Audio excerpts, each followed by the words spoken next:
Chapter 7. Truth in Ashes. Velmore's surface greeted Kyel not with sound, but with silence, the kind of silence that pressed against the ears, a silence too complete to be natural. The ship's landing gear hissed into the moss-covered stone of an ancient clearing, the jungle canopy parting just enough to allow a sliver of light to reach the ground. Trees towered around him like watchmen, their bark etched with spirals and runes worn smooth by rain and time. Kyel stepped from his ship into the thick, humid air. The force here was dense, coiled not in aggression, but anticipation. His boots sank slightly into soft moss as he walked beyond the clearing, following the thread of sensation that pulled him through the undergrowth. Every step brought him deeper into a place forgotten by history, but remembered by the Force. He passed weathered pylons and cracked statues, half swallowed by vines. Many bore symbols of both Jedi and Sith origins, merged, overlaid, confused in their symbology, as though the builders had known both creeds intimately, or perhaps rejected them entirely. Broken icons of balance stood alongside carvings of dual-bladed warriors, robed sages, and swirling starfields, suggesting philosophies long lost to time. After hours of navigating the thick forest, Kyel reached a clearing. There, beneath the twisted boughs of trees that arched like a cathedral, stood the ruins of the Temple of Balance. The structure was low, circular, built from smooth black and white stone, interlocked like puzzle pieces. No spires, no banners. It had no need to proclaim its purpose. It was its purpose, a convergence point, not just of architecture, but of philosophy. Half the structure was crumbled, overtaken by roots and soil, but its presence in the Force was unmistakable. Even the ground felt different here, charged, not in the way a battleground might pulse with anger, or a shrine might radiate peace, but a hum of duality, of opposites not warring, but witnessing. Kyel approached slowly, reverently. Each step felt like crossing a veil.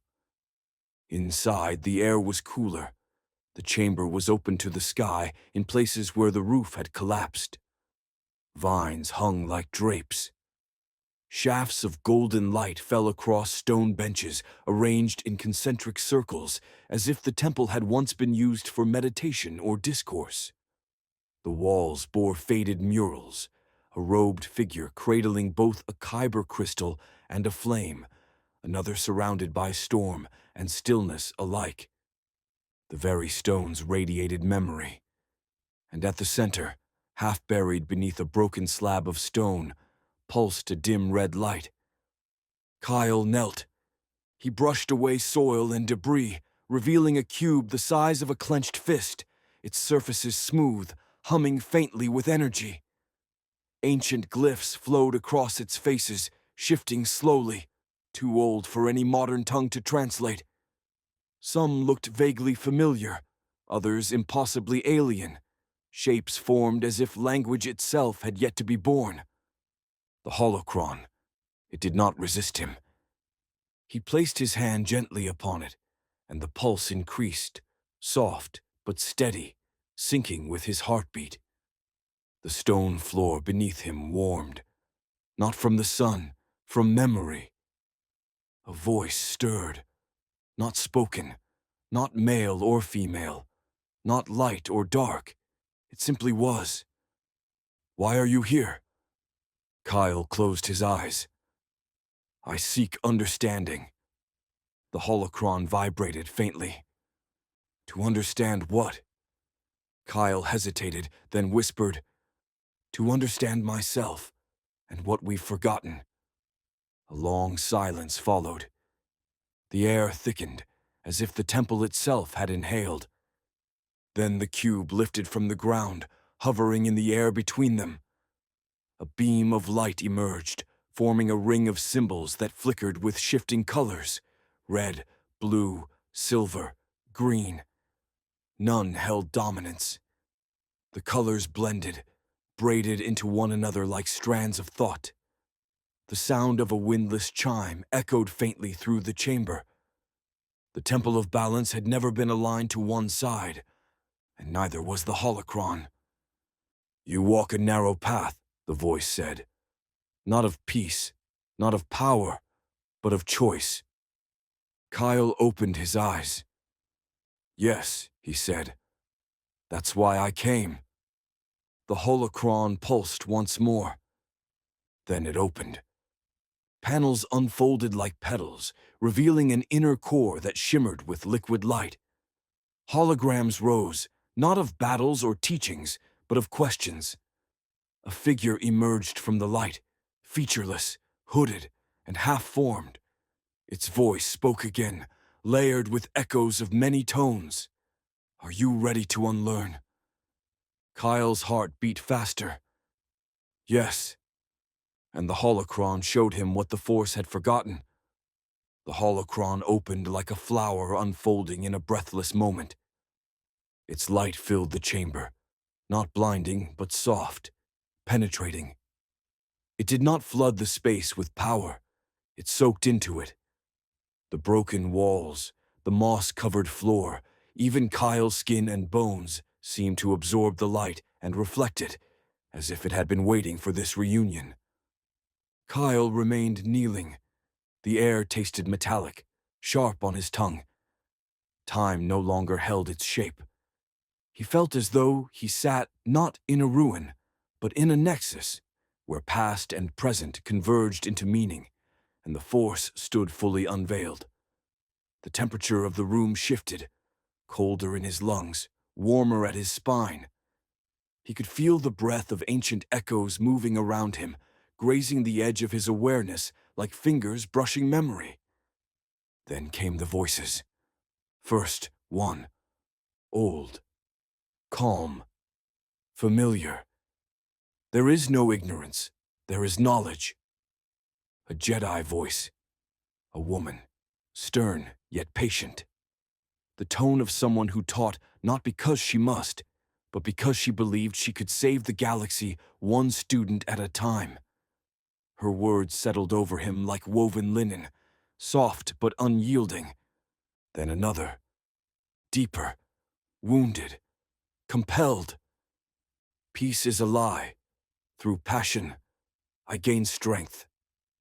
A Sith voice, male, graveled with time and pain, but laced with conviction, the sound of someone who had been broken and reforged in hatred, believing that suffering was the only true path to clarity. His voice thundered and cracked like stone under pressure. Kyel did not respond. He let the voices rise around him. More followed. An alien tongue, rippling through the Force like water disturbed by a stone. The words meant nothing in language, but everything in tone. Curiosity, ancient sorrow, and reverence braided together. A whisper like wind between trees, unformed, uncertain, but curious. A voice born not from a being, but from a place. A world that had once breathed in harmony, and now only remembered it faintly. A child's voice, laughing, then screaming. The innocence of wonder shattered in an instant by violence unseen. A chorus of monks chanting in a language he did not know, but felt.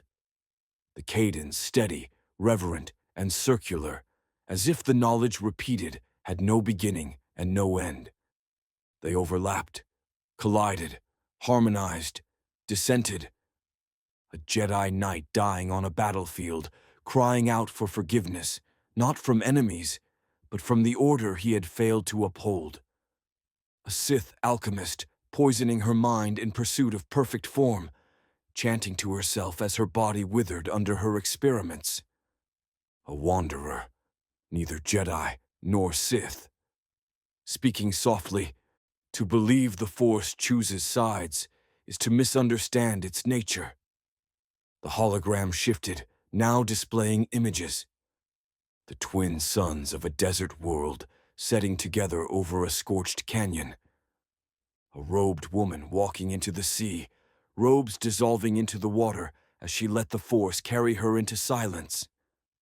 A kyber crystal split into halves, each glowing, neither breaking, refracting each other's light into a single, brilliant thread. Kyle's breath quickened. He saw himself younger, in the pit, bloodied and alone, fists clenched, eyes dry. Then older, on Malachor, blade lit, standing before Malvex, not in defiance, but in clarity. Then a final vision, himself standing at a crossroads with no roads, just sky, just shadow, just choice. The voices stilled. A single voice, neither male nor female, spoke as if from within the core of the force itself. The sound wrapped around his heartbeat, echoing in his chest more than his ears. What you carry is not balance, not yet. Balance is not stillness. It is tension held without collapse. Kyle whispered, "Then what am I?" A pause. "You are the question, and the force is the answer you must not rush." The images faded, the colors dimmed, the light retreated. The holocron closed, slowly like a being returning to rest. The silence that followed was not emptiness. It was presence. Kyle knelt for a long time, not in obedience, in consideration. He touched the holocron gently, not to reclaim it, but to remember how it felt to listen without needing to win. He understood now that this moment had not given him answers. It had given him permission to continue asking. Kyle stood slowly. The holocron had closed, but its impression remained, a warmth behind his eyes, a resonance in his chest. The temple felt different now, still silent, still old, but no longer asleep. Something had been stirred, and the air held its breath around him. He clipped the holocron carefully to the inside of his cloak, where its light could not be seen, but its presence still pulsed gently against his side. Then he felt it. A shift in the force, not subtle, sharp, sudden, like a blade unsheathed. He turned toward the entrance just as the wind changed. Dust swirled through the broken columns, birds scattered from the treetops with alarm. Then came the footsteps. 7 figures emerged from the jungle path in coordinated formation, hoods drawn, sabers unlit but close at hand. Their robes were marked with the sigils of the Jedi Order, though each bore them in distinct variations of fabric and color. Warriors, not monks. Their boots made no unnecessary noise, and their eyes scanned every shadow. The force around them bristled, defensive, alert, but not yet hostile. The one in the center stepped forward. A woman, tall and weathered. Her robes were older than the others, layered and worn by travel. Her hair was bound in tight cords down her back, and her gaze, though calm, cut like polished stone. Her bearing was unmistakable. She was a commander, not just a master. "Kyle," she said with no preamble, "you have something that doesn't belong to you." The other Jedi fanned out behind her in a wide crescent, surrounding the ruin's entrance. A younger Twi'lek with silver markings across her leku moved like a predator. Her hand hovered near her saber. A tall Zabrak with a staff saber slung across his back kept to the right flank, silent and unreadable. A bearded human in meditation pose, despite the tension, hovered a few steps behind, eyes closed, but clearly listening. Kyle didn't move. "The holocron," he said, voice even. The woman nodded. "It's a Jedi artifact, sealed for centuries. We came as soon as the disturbance was felt." Kyle's eyes narrowed. "It's not a Jedi artifact," he said. "Not anymore. Not since before your schism. It belongs to the Force." The woman's expression didn't change. "I'm Jedi Master Kayan Valis. These are my knights. We've been entrusted with recovering ancient relics for safekeeping, so they aren't twisted by those who don't understand what they carry. Kyel stepped forward once, slowly. I understand more than you think. The force surged between them. Neither reached for their sabers, but the trees leaned away from the tension. Birdsong ceased. The jungle held its breath. One of the knights, a younger Mirialan, her eyes sharp and suspicious, spoke sharply. He's Sith-trained. That's what the council said. Khan held up a hand, silencing her without breaking her gaze from Kyel. I know who trained you, she said to Kyel, and I know what you've endured. That's why I'm giving you a choice. Kyel tilted his head. A choice. Surrender the holocron. Return with us. Explain yourself. You may be heard. Kyel exhaled slowly. And if I say no? Kane's answer was soft, but absolute. Then we do what we must. The 6 knights stepped into formation, sabers not yet drawn, but their movements were deliberate, like dancers preparing for a battle they'd rehearsed in 100 other systems. The wind grew colder, the jungle still. The holocron pulsed once beneath his cloak. Kyel looked past them, toward the forest, then at the temple that had just offered him a glimpse of something truer than either doctrine. The Temple of Balance stood silent behind him, neither urging violence nor dissuading it. He took one step back, not in fear, in resolve. I don't want to fight, he said, but I won't hand it over. The sabers ignited in unison. 6 blades, blue, green, and 1 gold, flared to life around him. Master Khan did not ignite hers, not yet, but her voice was clear. Then may the Force have mercy on us both. Her hand drifted slowly toward her belt. The confrontation was no longer hypothetical. It was imminent. The first move came from the Twi'lek. She lunged, saber flashing green, feet a blur as she closed the distance in seconds. Kyel didn't draw immediately. Instead, he twisted, let her blade pass within inches of his shoulder, and deflected the strike with a sudden burst of force push from his palm. She staggered back, shocked not by the power, but by the control. The other knights moved in tandem, each choosing a different angle. Kyle's saber snapped to life, its unique muted red hue humming softly in the still air. The blade shimmered at the edges with a silver flicker, unlike anything the Jedi had seen. It pulsed in harmony with Kyle's breath, calm and steady. The Zabrak came next, heavy, methodical. He struck low, aiming for Kyle's legs, trying to pin him in place. Kyel parried once, spun, and redirected the strike into the ground, then used the momentum to vault over the knight's shoulder and land behind him. With 2 quick steps and a precision strike to the hilt, the Zabrak's saber was knocked from his grip, spinning into the dirt. Kyel didn't follow up. He didn't need to. A human knight charged, gold blade swinging high in an overhead arc. Kyel raised his saber in Makashi form, lean, elegant, efficient. He caught the blade, deflected it left, and twisted the hilt in a tight rotation, knocking the knight's saber cleanly from his hands. The weapon clattered against a stone bench. Stop, Kyel called out. I don't want this. But they did not stop. 2 more advanced, a Mirialan and a Nautolan.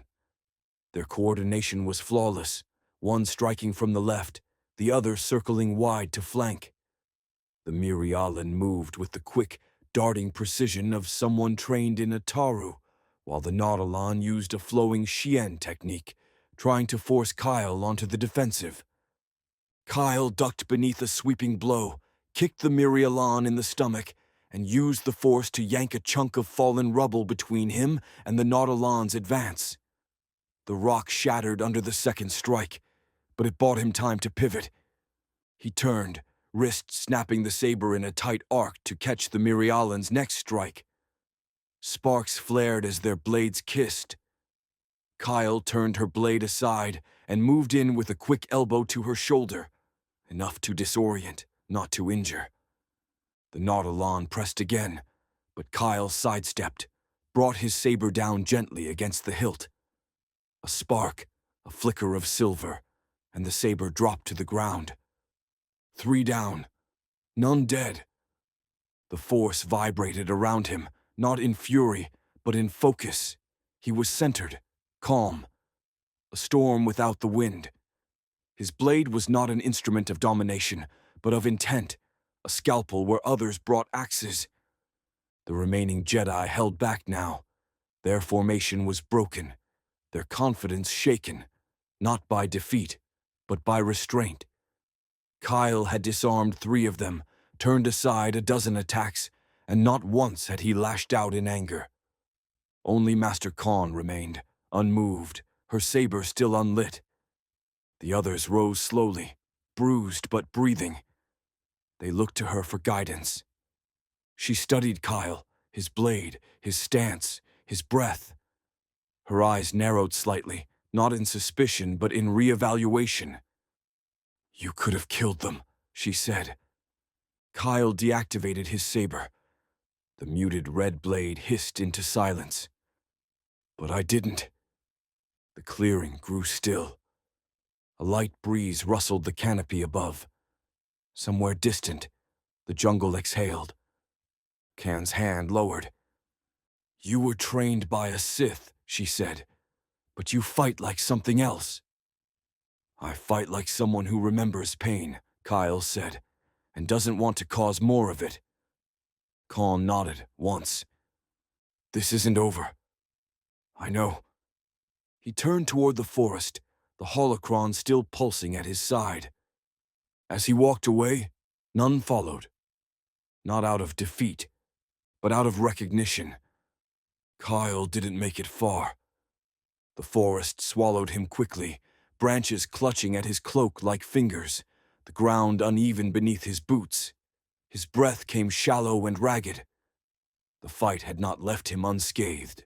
His left shoulder burned from a glancing blow, and his ribs ached where the Mirialan's elbow had landed harder than intended. Blood trickled beneath his tunic. He ignored it.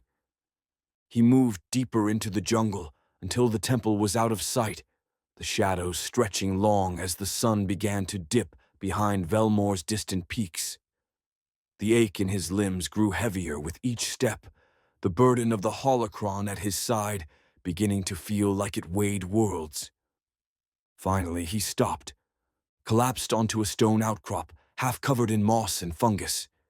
He rested there, head bowed, saber still clipped to his belt, but untouched. His breathing slowed, the adrenaline ebbed. Footsteps approached, soft at first, cautious. No lightsabers ignited, no force flares of aggression. Just presence. Familiar. Kyel didn't look up as Khan Valis stepped from the trees, followed by 2 of her knights, one of whom he had disarmed earlier. "Why did you run?" Khan asked quietly. Kyel exhaled a slow, broken breath. "I didn't," he said. "I was leaving." "Without explanation?" "There's nothing I could have said in that moment that you would have heard." She considered that. "Will you talk now?" Kyel nodded slowly. "I'm tired," he said. "Tired of being judged for who trained me. Tired of being hunted for not choosing a side. All I want is to understand what came before all of this." He reached into his cloak and removed the holocron, setting it gently on the stone beside him. It pulsed faintly, its glow dim but steady. "I didn't come to Velmore to take this. I came to listen to it." Khan stepped forward. Her knights tensed, but she raised a hand to stop them. "You defended yourself with restraint. That much is clear," she said. "But what do you intend to do with what you've learned?" "I don't know yet," Kyel said. "But I won't let either side bury it again." He looked up at her, eyes tired, but honest. I'm not Sith. I'm not Jedi. I'm trying to be something else. Something better. The silence that followed was long, not uncomfortable, just uncertain. Kaon lowered her hood. You're wounded. Let us treat you. Then we'll talk again. No restraints, no cells, just questions. Kyel didn't resist. He nodded. And for the first time in years, he let others help him stand. The fire crackled in the clearing. Night had fallen. The jungle murmured with distant insects and the occasional haunting cry of unseen beasts. The canopy above was thick, but here and there, thin streams of starlight pierced through, catching the gleam of armor, hilts, and watchful eyes. The air smelled of damp earth, old roots, and smoke. Kyel sat with his back against a tree, shoulder freshly bandaged, the dull throb of pain a constant rhythm in his bones. A shallow gash crossed his ribcage from the earlier clash, now stiff with dried blood beneath his robes. The holocron rested between him and the Jedi, its faint glow casting uneasy shadows. Its light pulsed in sync with his breath, as if the Force itself lingered in the air, waiting for the verdict. Kaon stood across from him, arms folded. Her 6 knights encircled the fire, some seated, others pacing, each one silent but tense. They had treated his wounds, they had given him food, but they had not given him trust. Kyel met Kaon's eyes, seeing the flicker of calculation behind them. You said we'd talk. We have. Her voice was steady, colder than before. And we've listened. Kyle's gaze shifted across the circle. He saw the same expression on each face, controlled judgment, concern masquerading as clarity. The Miri-Elan's hand never left her saber. The Zabrak glared at him as if waiting for any excuse to finish what they'd started. You don't believe me. You carry the teachings of a Sith Lord, said the Zabrak, stepping forward. His voice was tight, clipped. Your restraint is calculated. Your intentions are masked. You want us to think you've changed, but we've seen what comes from your kind. I'm not his, Kyel said. I'm my own. You're dangerous, said the Miri-Elan. And whatever that holocron taught you, it's already twisted you. You stood against us. That alone proves your path. Kyel rose slowly, hands visible, unarmed. You forced the fight. I only defended myself. Kaon stepped closer, voice low. The Order can't risk another shadow walking the galaxy. We have seen what one Force-sensitive outlier can do. We made that mistake once. We won't again. Kyle's eyes flicked to the holocron. So this is justice. This is balance, Kaon said. Hard, necessary balance. The wind stirred the flames. Somewhere in the trees, a flock of night birds startled into flight, their cries brief and distant. 3 sabers ignited. Blue, green, yellow. The blades hissed to life with a chilling finality. Kyel didn't resist. He stood still, heart slow. I found something in that temple, he said, voice soft. Something older than all of us. It told me that balance isn't stillness. It's the tension held without collapse. He took one breath, then another. I could have killed you all. I didn't. Not because I'm weak, but because I remembered what it was like to have no choice.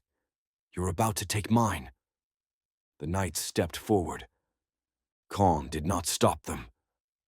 May the Force be with you, she said. Kyel closed his eyes. The Force whispered through the leaves. It didn't scream. It didn't resist. It mourned.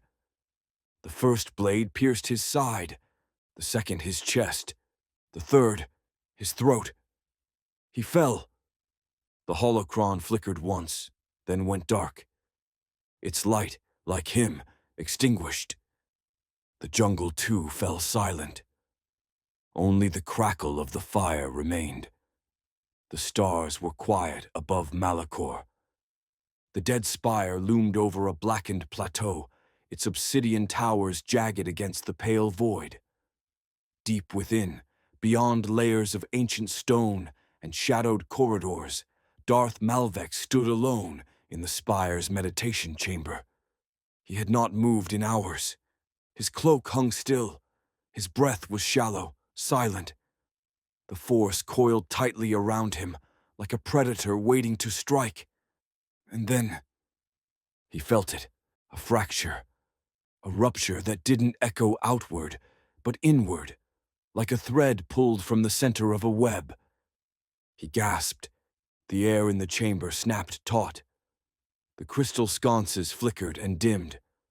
The force buckled. Kyel! Malvex staggered back a step, as if struck. He reached out, not with his hands, but with his will, casting his senses into the void, searching across the stars for a presence that had once burned with such clarity. But there was nothing. No voice, no spark. Only a silence that screamed. He fell to his knees. The holocron in the chamber's center trembled, its internal crystal dimming. The bond forged over years, across blood and battle, through silence and meditation, had snapped. Not broken. Severed. Images flashed behind his eyes. Kyel as a boy in the pit, eyes wide with unspoken rage. Kyel kneeling before his first lightsaber, hands trembling with discipline. Kyel sparring, bleeding, meditating. Kyel standing at the edge of choice, neither Jedi nor Sith. A smile, not of conquest, of peace. Malvex roared. The walls cracked, statues shuddered and split. A wave of dark energy surged outward from the chamber, bending air, dust, and time. The spire moaned under the weight of his fury. Lightning surged across the chamber's walls.